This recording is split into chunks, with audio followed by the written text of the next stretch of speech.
보통 노년의 행복에 대해 말할 때 사람들은 어떻게 말하나요? 이렇게 말합니다. 긍정적으로 생각하세요. 취미를 가지세요. 새로운 걸 배우세요. 그런데 오늘은 그런 이야기를 하지 않으려고 합니다.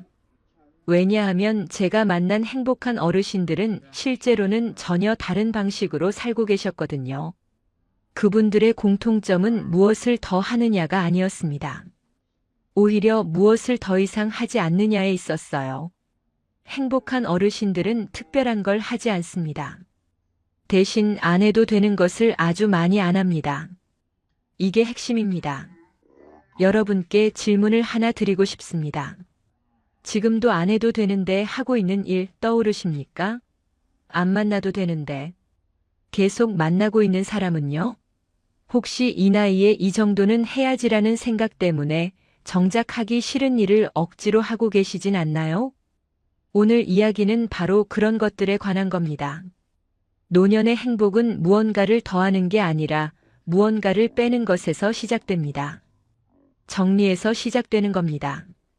그러니 끝까지 잘 집중해서 들어주세요. 오늘 이야기가 여러분에게 인생의 변화를 가능하게 할 것입니다. 먼저 한 남자분의 이야기를 들려드리겠습니다. 67세 정우진 씨의 이야기예요. 정우진 씨는 은퇴 후 시간도 여유 있고 돈도 여유 있는 편이었습니다. 건강도 나쁘지 않았고요. 그런데 문제는 우울이 아니라 과잉이었습니다. 약속이 너무 많았어요. 월요일엔 동창 모임, 화요일엔 골프, 수요일엔 등산 모임, 목요일엔 또 다른 친구들과 저녁 약속, 주말엔 가족 모임에 손주 돌봐주기까지. 하루하루가 빡빡했습니다. 그런데 이상한 건 이렇게 바쁘게 사는데도 만족감이 없었다는 겁니다. 오히려 피곤하고 짜증나고 집에 돌아오면 녹초가 됐어요. 정우진 씨는 처음엔 이렇게 생각했습니다. 은퇴했는데 이렇게라도 바쁘게 살아야지. 안 그러면 무료하잖아. 그런데 어느 날 건강검진을 받으러 갔다가 의사가 물었습니다. 요즘 스트레스 많으시죠? 정우진 씨는 깜짝 놀랐습니다. 어떻게 아셨어요? 의사가 말했습니다. 혈압이 높아졌어요. 스트레스 관리 좀 하셔야겠습니다. 그날 집에 돌아오는 길에 정우진 씨는 문득 이런 생각이 들었습니다. 내가 지금 뭐 하는 거지? 이렇게까지 살 필요가 있나? 그리고 가만히 생각해 봤습니다. 월요일 동창 모임 사실 별로 가고 싶지 않았어요. 만나면 맨날 똑같은 이야기만 하고 자기 자랑만 하고 듣고 있으면 피곤했어요. 수요일 등산 모임도 마찬가지였습니다. 처음엔 좋았는데 이제는 의무처럼 느껴졌어요. 안 가면 뭐라고 할 것 같고 그래서 억지로 나가는 거였습니다. 정우진 씨는 용기를 내서 결정을 했습니다. 모임을 절반으로 줄이기로 한 겁니다. 동창 모임은 한 달에 한 번만 가기로 했습니다. 등산 모임도 그만뒀습니다. 단톡방 알림도 다 껐습니다.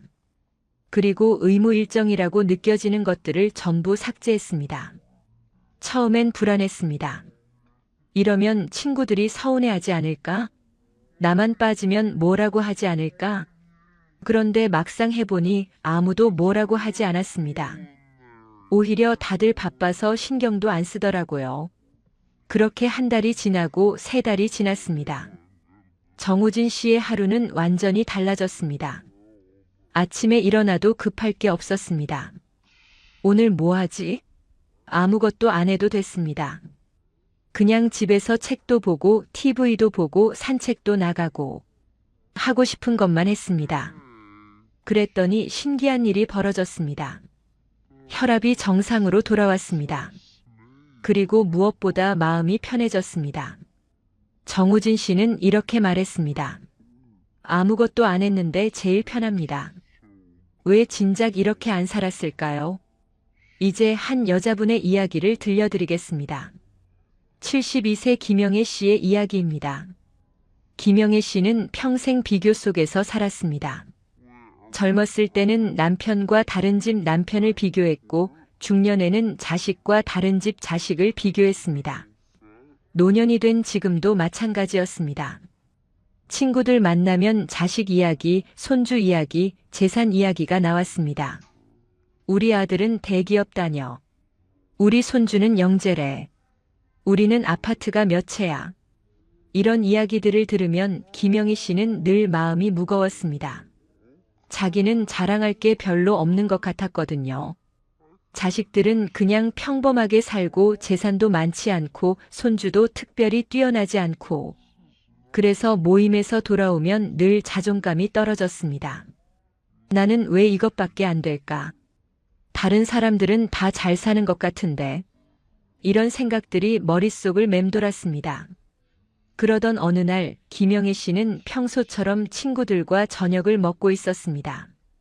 역시나 자식 자랑이 시작됐습니다. 우리 아들이 이번에 승진했대. 우리 며느리는 정말 효자야. 김영애 씨는 듣고 있다가 문득 이런 생각이 들었습니다. 나는 왜 여기 앉아서 이 이야기를 듣고 있지? 그리고 조용히 일어났습니다. 저 먼저 갈게요. 좀 피곤해서요. 친구들은 벌써? 했지만 김영애 씨는 그냥 나왔습니다. 설명하지 않았습니다. 변명하지 않았습니다. 그냥 나왔습니다. 집에 돌아오니까 마음이 편했습니다. 그날 이후 김영애 씨는 비교가 시작되는 자리에서 조용히 빠지기 시작했습니다. 친구들과 만나도 자식 이야기가 나오면 저는 커피나 한 잔 더 마실게요 하고 화제를 돌렸습니다. 아니면 그냥 듣고만 있었습니다. 비교하지 않았습니다. 대응하지 않았습니다. 1년이 지났습니다. 김영애 씨의 하루는 완전히 달라졌습니다. 자식 이야기 안 해도 되는 하루였습니다. 스스로를 평가하지 않는 저녁이었습니다. 김영애 씨는 이렇게 말했습니다. 나는 이제 점수 안 매깁니다. 내 인생에도 다른 사람 인생에도. 여러분, 여기서 잠깐 생각해 보세요. 정우진 씨와 김영애 씨의 공통점이 뭘까요? 두 분 다 뭔가를 더한 게 아닙니다. 오히려 뭔가를 그만뒀습니다. 정우진 씨는 억지 약속을 그만뒀고 김영애 씨는 비교를 그만뒀습니다. 그랬더니 행복해졌습니다. 이게 핵심입니다. 노년의 행복은 무언가를 추가하는 게 아니라 무언가를 빼는 것에서 시작됩니다. 여기서 한 가지 흥미로운 연구 결과를 말씀드리고 싶습니다. 노년 스트레스의 1위 원인이 뭘까요? 많은 분들이 고독이라고 생각하십니다. 그런데 실제 연구 결과는 다릅니다. 노년 스트레스의 1위 원인은 관계 피로입니다. 사람이 없어서 힘든 게 아니라 사람 때문에 쉬지 못해서 힘든 경우가 훨씬 많습니다. 그리고 또 하나, 노후 만족도는 활동량보다 자율성과 강한 상관관계가 있습니다.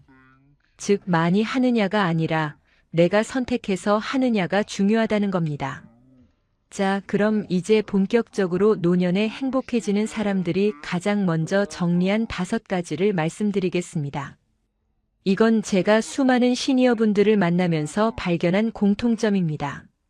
행복한 노인들은 이 5가지를 먼저 정리했습니다. 첫 번째, 설명해야 하는 관계입니다. 만날 때마다 나 요즘 이래, 나 요즘 저래 하고 설명해야 하는 관계 있으시죠? 만나면 늘 변명하게 되고 이해시키려고 애쓰게 되고 그래서 만나고 나면 피곤한 관계 말입니다. 예를 들어 만날 때마다 자식은 왜 안 낳아? 집은 왜 안 사? 돈은 얼마나 모았어? 이런 질문을 하는 사람들이요.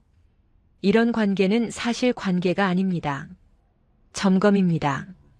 여러분을 점검하는 겁니다. 행복한 노인들은 이런 관계를 먼저 정리했습니다. 어떻게요? 아주 간단합니다. 안 만나면 됩니다. 바빠서요 하고 약속을 안 잡으면 됩니다. 처음엔 불안할 겁니다. 이러면 관계가 끊어지지 않을까? 괜찮습니다. 끊어져도 됩니다. 설명해야 하는 관계는 어차피 오래 못 갑니다. 그리고 진짜 관계는 설명 없이도 이어집니다. 한 할머니는 이렇게 말씀하셨습니다. 예전엔 친구들 만나면 늘 변명했어요.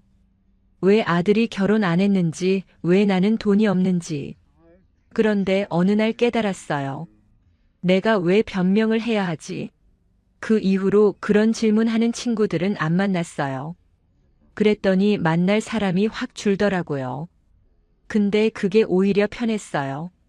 여러분도 해보세요. 설명해야 하는 관계 하나씩 정리해보세요. 안 만나도 됩니다. 아무 일도 안 일어납니다. 두 번째, 의무처럼 남은 약속입니다.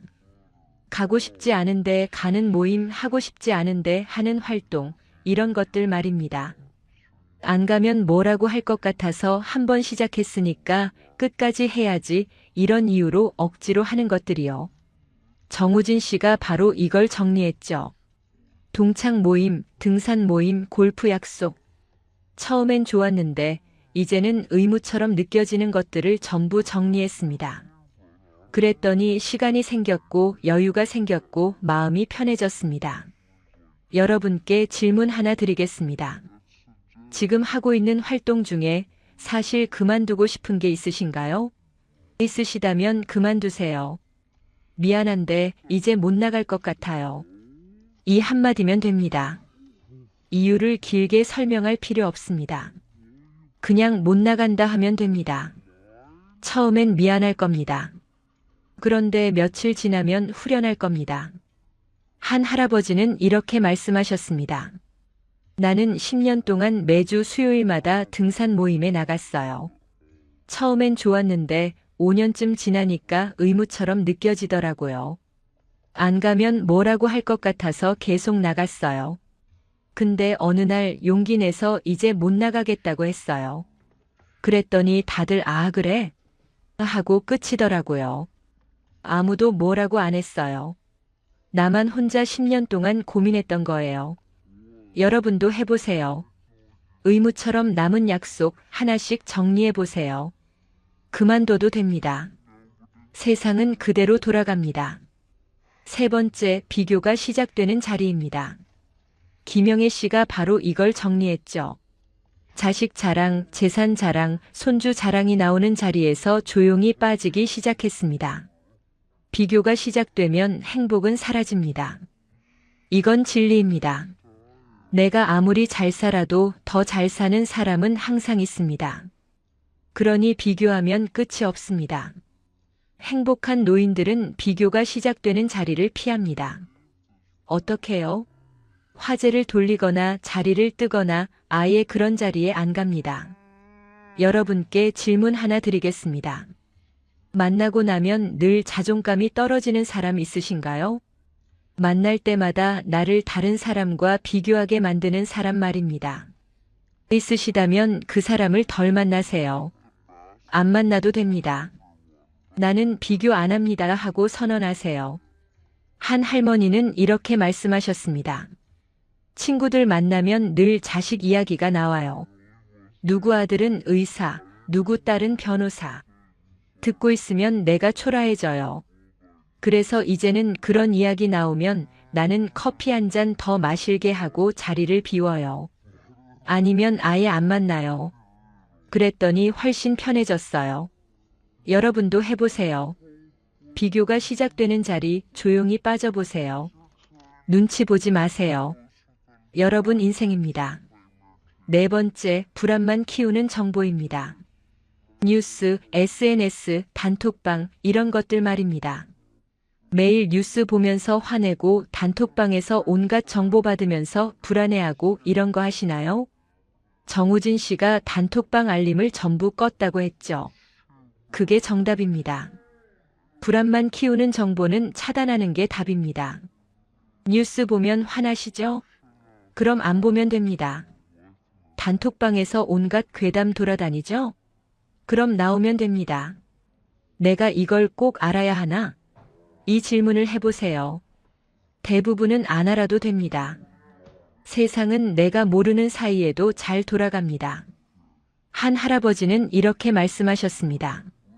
나는 매일 아침 뉴스를 봤어요. 근데 보고 나면 맨날 화가 나요. 정치가 왜 이 모양이냐, 세상이 왜 이 모양이냐. 그래서 어느 날부터 뉴스를 안 봤어요. 그랬더니 아침이 평화로워졌어요. 세상은 여전히 그 모양이지만 나는 더 이상 화 안 내요. 여러분도 해보세요. 불안만 키우는 정보 차단해보세요. 몰라도 됩니다.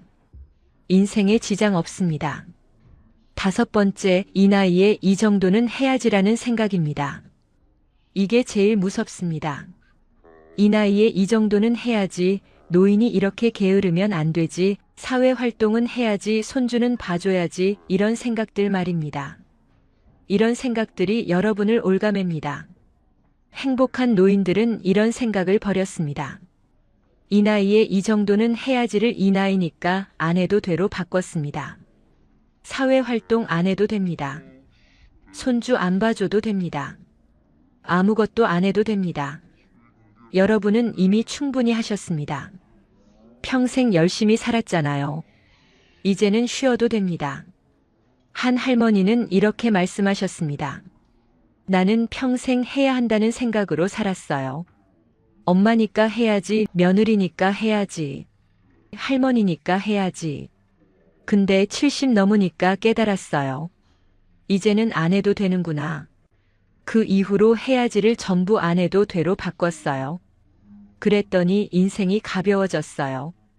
여러분도 해보세요. 이 나이에 이 정도는 해야지라는 생각 버려보세요. 안 해도 됩니다. 아무 일도 안 일어납니다. 여러분, 지금까지 5가지를 말씀드렸습니다. 설명해야 하는 관계, 의무처럼 남은 약속, 비교가 시작되는 자리, 불안만 키우는 정보, 이 나이에 이 정도는 해야지라는 생각. 이 5가지를 정리하면 노년이 가벼워집니다. 여기서 여러분께 질문을 하나 드리고 싶습니다. 지금 이 중에서 사실 제일 먼저 놓고 싶은 건 무엇입니까?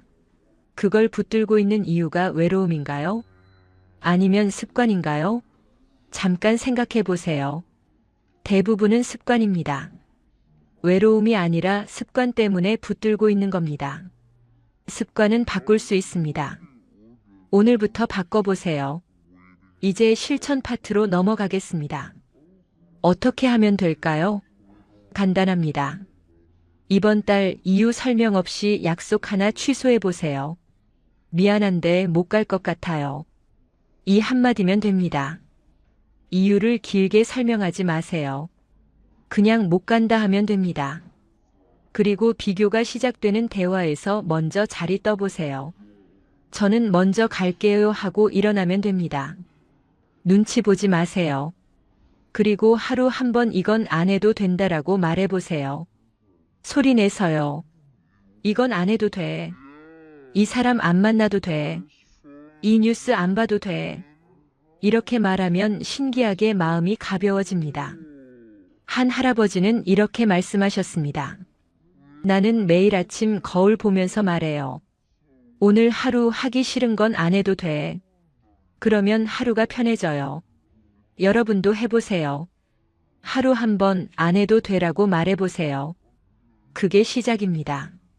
노년의 행복은 더 잘 사는 게 아니라 덜 버티는 것입니다. 이제 인생은 증명할 시간이 아니라 편해질 시간입니다. 아무도 실망시키지 않아도 되는 삶, 그게 노년의 특권입니다. 여러분은 이미 충분히 하셨습니다. 평생 열심히 살았습니다. 이제는 쉬어도 됩니다. 놓아도 됩니다. 그만둬도 됩니다. 정우진 씨는 지금 70세가 됐습니다. 여전히 약속 없는 하루를 즐기고 계십니다. 김영애 씨는 75세가 됐습니다. 여전히 비교 없는 하루를 살고 계십니다. 두 분 다 행복합니다. 뭔가를 더 해서가 아닙니다. 뭔가를 그만뒀기 때문입니다. 여러분도 할 수 있습니다. 오늘부터 하나씩 놓아보세요. 설명해야 하는 관계, 의무처럼 남은 약속, 비교가 시작되는 자리, 불안만 키우는 정보, 이 나이에 이 정도는 해야지라는 생각. 하나씩 놓아보세요. 그러면 여러분 인생이 가벼워질 겁니다. 마지막으로 여러분께 질문 2가지를 드리고 싶습니다. 첫 번째, 사실 그만두고 싶은데 아직 붙들고 있는 건 무엇인가요? 두 번째, 요즘 가장 버거운 건 사람인가요? 생각인가요? 잠깐 생각해 보세요. 그리고 오늘부터 하나씩 놓아보세요. 여러분의 노년이 증명의 시간이 아니라 휴식의 시간이 되기를 진심으로 바랍니다. 오늘 이 시간이 여러분에게 작은 해방감을 드렸기를 바랍니다. 여기까지 들어주셔서 정말 고맙습니다. 오늘도 좋은 하루 보내시고 내일은 오늘보다 조금 더 가볍게, 조금 더 자유롭게 사세요. 지금까지 황금노후였습니다. 감사합니다.